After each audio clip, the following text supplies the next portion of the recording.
Le cinéma, les séries, le théâtre nous offrent des performances incroyables, mais à quel prix ? Certains acteurs entrent si profondément dans la peau de leur personnage qu'ils finissent par s'y perdre. Transformation physique, changement de comportement, voire de véritables bouleversements émotionnels.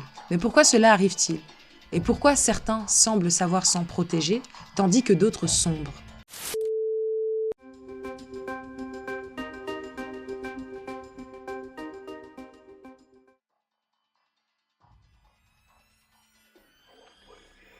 Bienvenue sur la chaîne Edenrise, votre détective 2.0. Aujourd'hui, on se retrouve pour un nouvel épisode de Décryptage, votre nouvelle série disponible sur cette chaîne chaque semaine. Vous avez sûrement entendu des histoires d'acteurs qui ont eu du mal à tourner la page après avoir incarné un rôle marquant. Mais saviez-vous que ce phénomène a un nom ?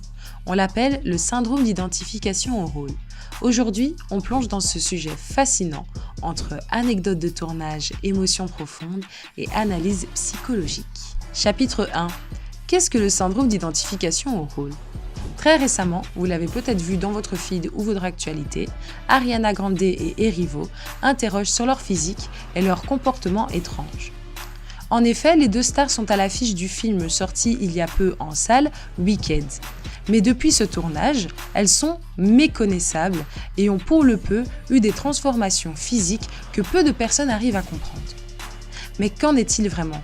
On les voit très amaigries, changées, différentes, et beaucoup de suspicions tournent autour de ces transformations physiques. Mais 3 ans de tournage, la fusion avec les personnages, la vente des droits qui les empêche de développer d'autres contenus au cinéma pendant cette période peuvent nous indiquer qu'il semblerait qu'ils subiraient ce qu'on appelle le syndrome d'identification au rôle. Aussi connu sous le terme role entrapment en anglais, se produit lorsque les acteurs restent émotionnellement ou mentalement coincés dans les personnages qu'ils ont joués. Cela arrive souvent après un rôle intense ou un rôle qui a dû être maintenu sur le long terme, par exemple lors d'une saga. Chapitre 2. Pourquoi ce phénomène se produit-il ? Parce que jouer un rôle exige de profondément s'ancrer dans une autre identité, d'adopter une vision du monde qui peut être différente et s'ancrer dans une réalité qui n'est pas la nôtre. Presque à la manière d'une déréalisation, où ceux qui peuvent voir et considérer eux-mêmes en tant que personnes peut paraître secondaire face à la réalité qu'ils partagent avec leurs personnages ou la fiction qu'ils incarnent. Et les psychologues expliquent que cela peut même toucher les acteurs les plus expérimentés, surtout si le rôle explore des thématiques complexes ou des faces sombres. Et cette immersion peut déclencher des transformations physiques ou comportementales marquées qui peuvent, aux yeux du public, sembler incompréhensibles. Dans certains cas, cela dépasse même la dissociation et peut devenir un véritable trouble identitaire. D'autres comédiens, acteurs ou humoristes peuvent également être protégés de ce phénomène car leurs personnages en réalité représentent le rôle qui se sont construits dans leur véritable vie. Du moins, ils lui ressemblent. Et cette continuité permet de limiter le choc émotionnel ou psychologique. Passons en revue quelques exemples ensemble afin qu'on puisse mettre des images, voire même des visages sur ce phénomène. Et le syndrome d'identification au rôle n'est pas rare puisqu'il y a des exemples qui sont devenus tristement célèbres, notamment celui de Heath Ledger, la personne qui a interprété le Joker dans The Dark Knight, a joué de manière tellement intense qu'il a dû subir des insomnies et des troubles dépressifs à la suite du jeu de ce rôle. Et nous connaissons la suite de cette histoire tristement célèbre. Il était en telle détresse psychologique qu'il a déclaré que le personnage du Joker était sans remords et sans limite et plongé dans une telle obscurité lui a fait énormément de mal et l'a grandement affecté. Autre exemple, on a aussi Daniel Day-Lewis, connu pour ses méthodes d'acting extrêmes au point où il déclare ressentir une déconnexion avec la réalité.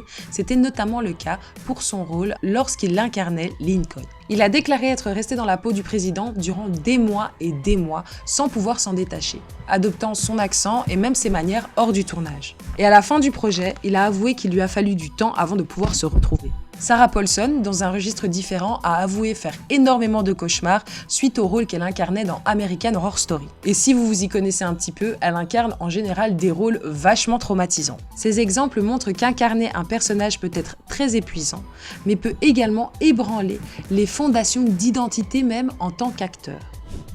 Chapitre 3. Pourquoi est-ce important d'en parler ? Ce phénomène soulève des questions importantes sur les limites du métier d'acteur.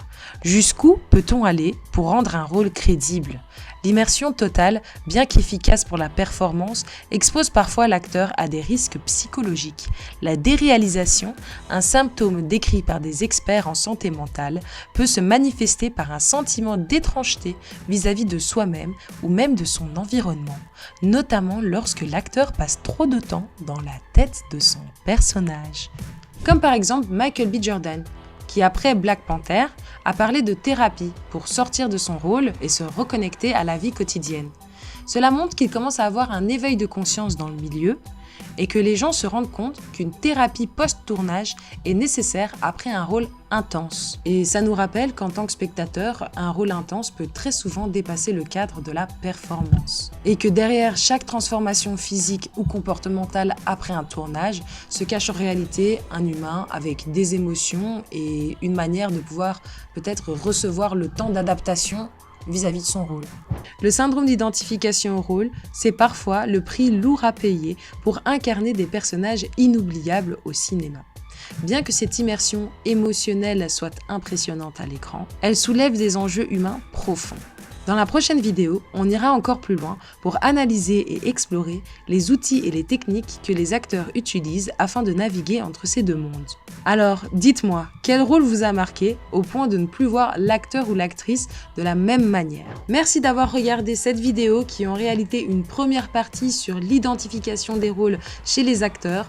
On se retrouve très vite pour un nouvel épisode de décryptage, c'était Edenrise. Si vous avez aimé plonger dans l'univers du role entrapment et vous voulez en savoir un petit peu plus sur ce domaine-là, abonnez-vous et activez la cloche afin de pouvoir toujours garder votre clarté d'esprit. Enfin ça, c'est moi qui le dis, on verra si c'est garanti. À très vite, ciao ciao!